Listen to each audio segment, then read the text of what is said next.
Hello everyone, my name is Georgian.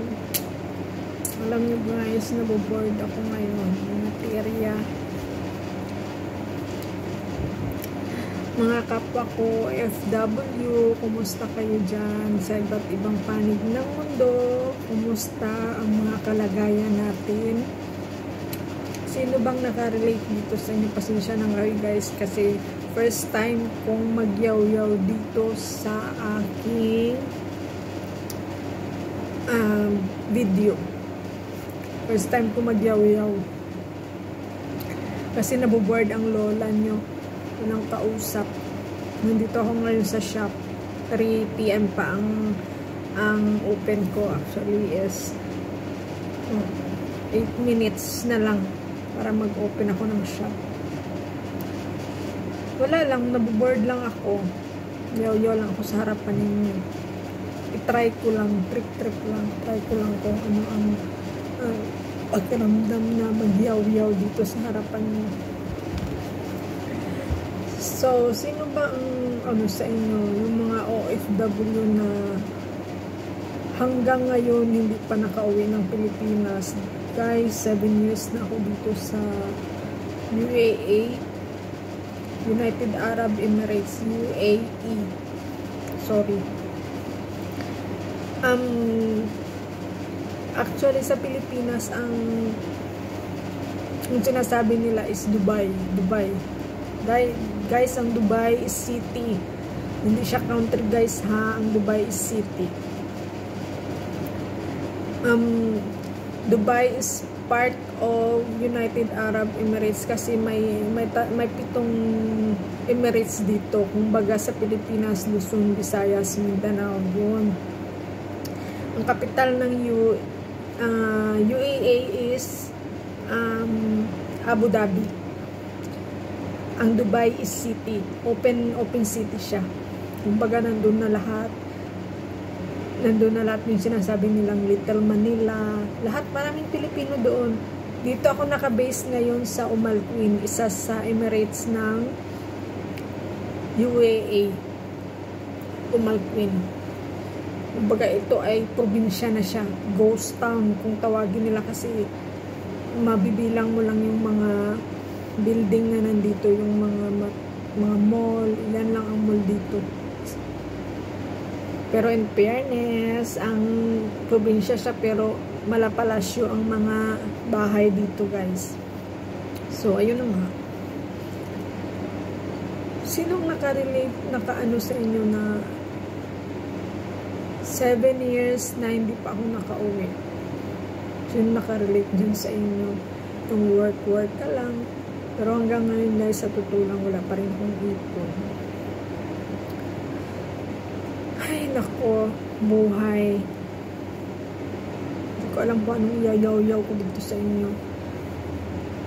Iyan nyo nga, comment ko kung ano ang gusto nyo iyaw-yaw ko dito. Mga 5 minutes na lang. Mag-open ako ng shop. Wala kasi ako magawa. Ano bang pag-uusapan natin? Kung anong ma-experience ko dito sa 7 years dito sa United Arab Emirates. Pang-apat ko ng trabaho ito sa 7 years ko. Pang-apat ko na. Una is nagtrabaho ako sa cleaning company. 2 years ako doon. Pagkatapos 1 year akong nag-exit ng Oman guys. Every 3 months 1 year. After ng exit, nagtrabaho ako sa school. Then after ng school, tapos ko din ako nag-renew. Nagtrabaho na naman ako sa hospital for 1 year. After nag-resign ako dito after nag-resign, mga ilang buwan, September, July, August, mga ganong August, at ako nag-resign, August, September, July, August, September, October, September na ano, after more than a month, yung ano ko, yung resignation ko, pirmahan na nila. And after, may 1 month pa naman ako ng notice, then nakahanap din ako ng trabaho dito. Actually, ang trabaho ko ngayon is nasa Jollibee. Ako yung baga, yung mga night lingerie ng mga lokal, mga Arabic na mga babae. Yung baga, ang tawag nila is first bride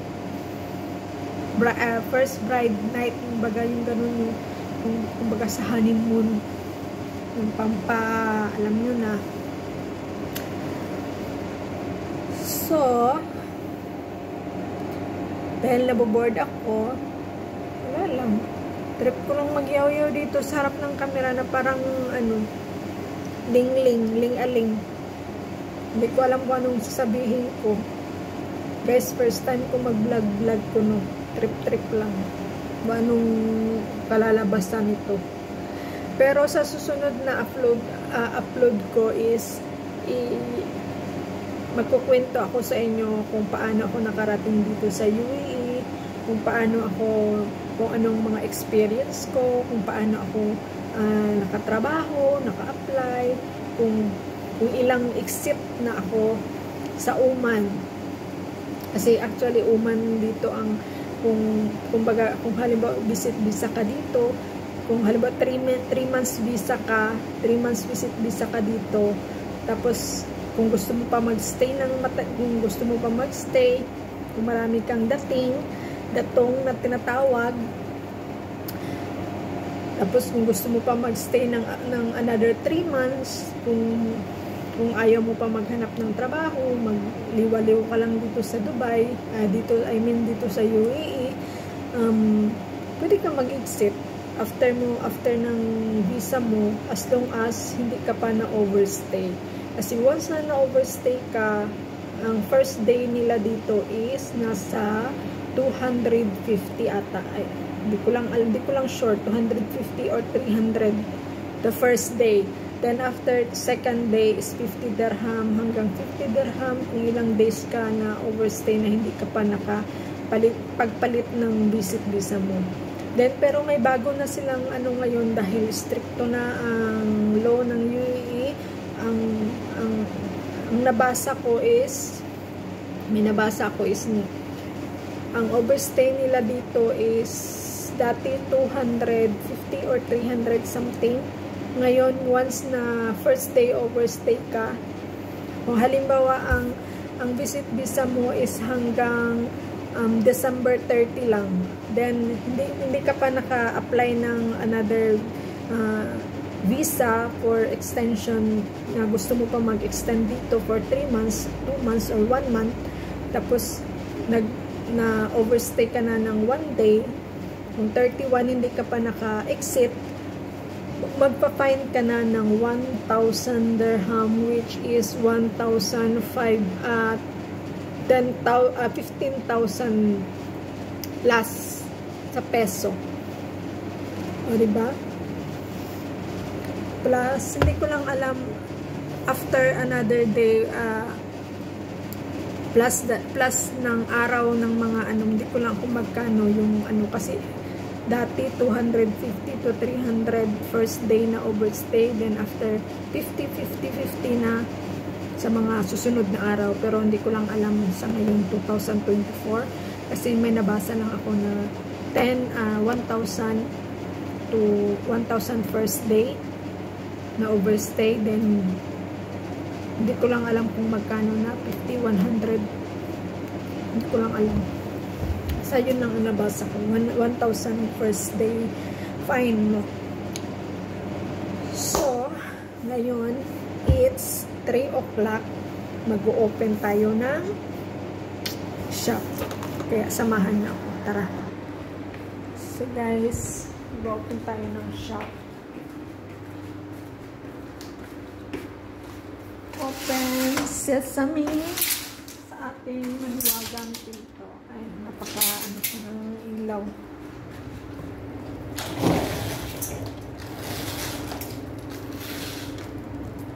Muna natin Hindi masyadong pataasan yung ano ng ano. Kita ba? Against the light. O yan.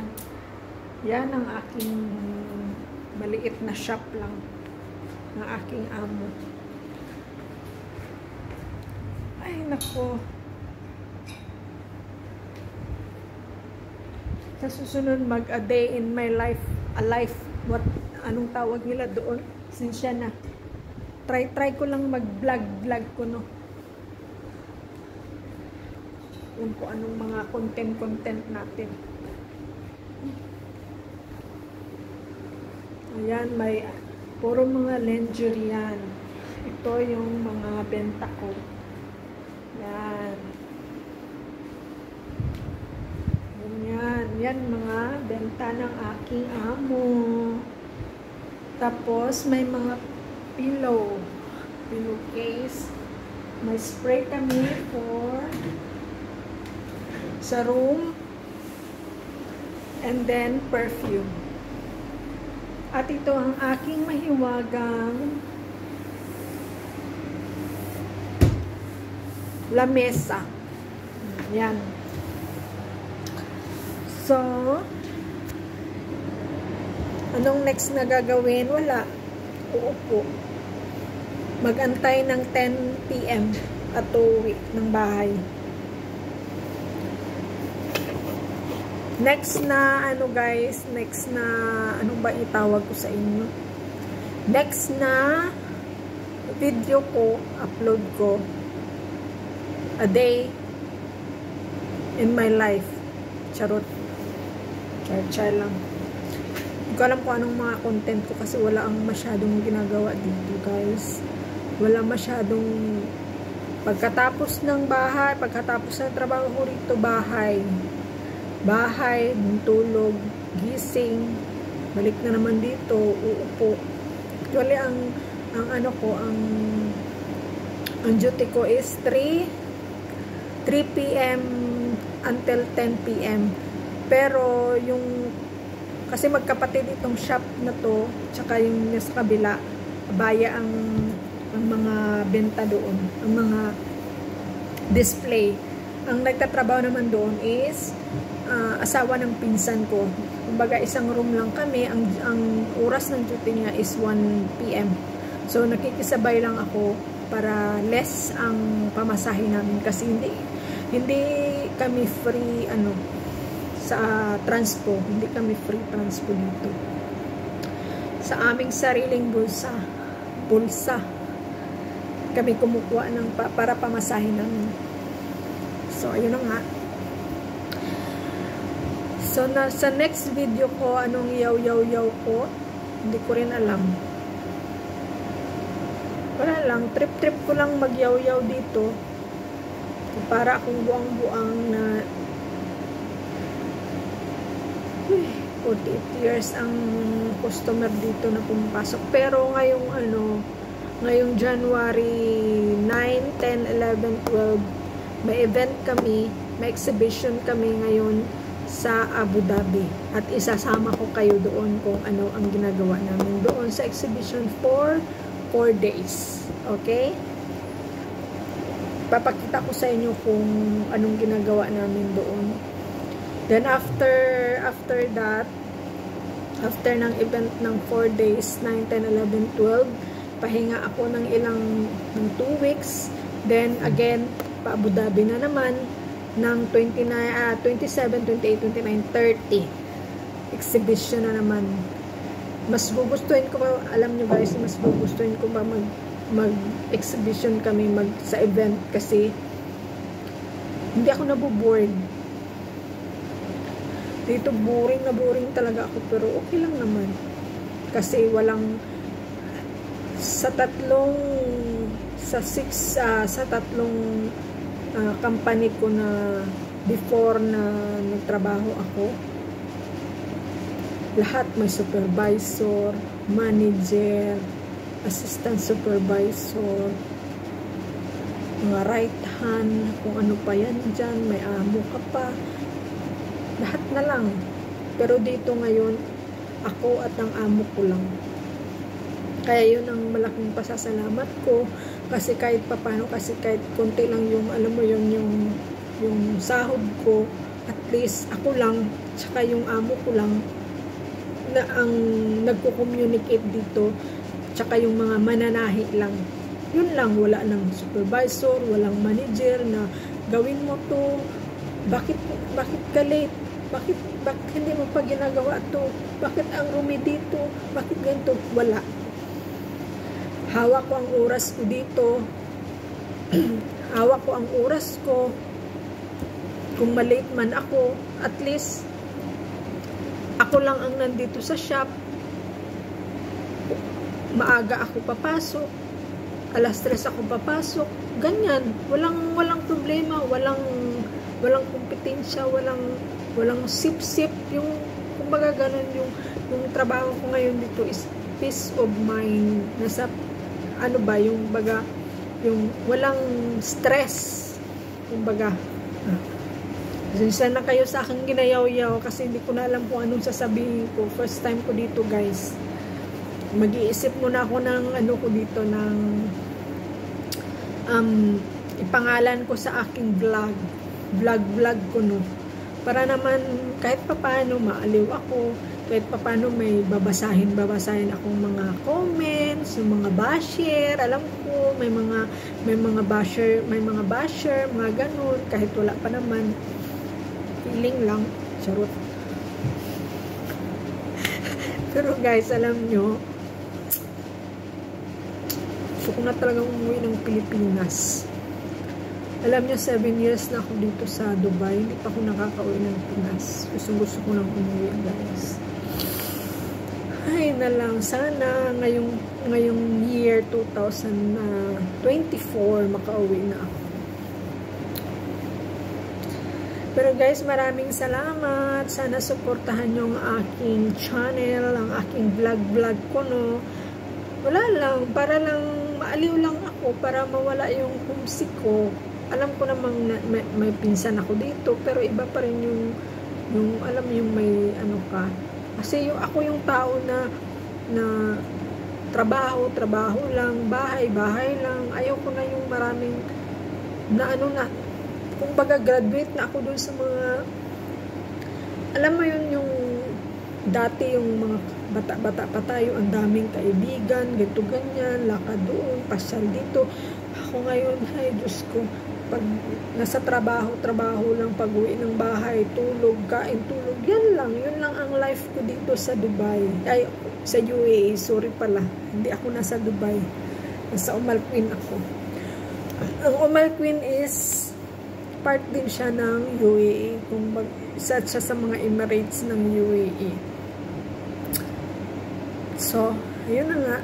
Tingnan nyo ang aking front view na parang ghost town. Diba? Walang customer na pupunta dito.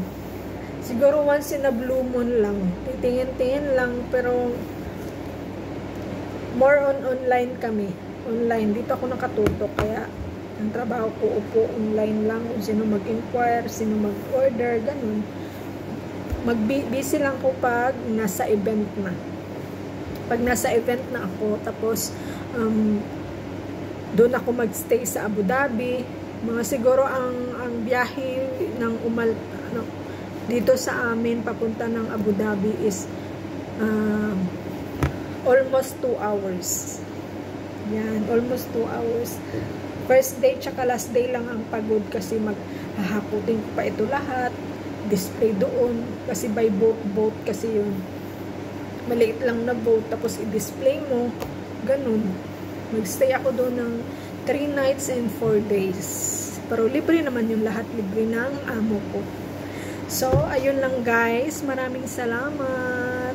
Then sa next video ikikwento ko sa inyo kung paano ako nakarating dito sa United Arab Emirates, at saka kung saan akong